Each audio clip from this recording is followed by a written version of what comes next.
কি আছে এখানে, 3টি 4 মাইক্রোফ্যারাড ধারকত্বের ধারককে এমনভাবে যুক্ত করা হয়েছে যাতে এইটা হয়। তাহলে আমরা কি করব, প্রথমে মনে করি দুটি ধারককে দুটি ধারককে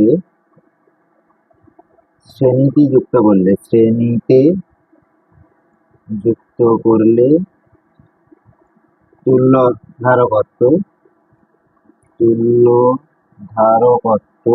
সমান 4 into 4 divided by 4 plus 4, 16/8 equals to 2।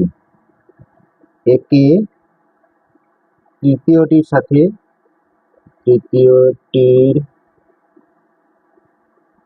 সাথে সমান্তরালে যুক্ত করলে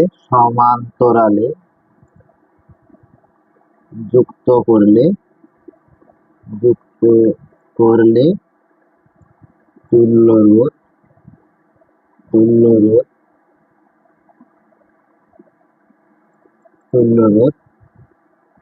2 + 4 = 6 মাইক্রোফ্যারাড। তার মানে অপশন ডি।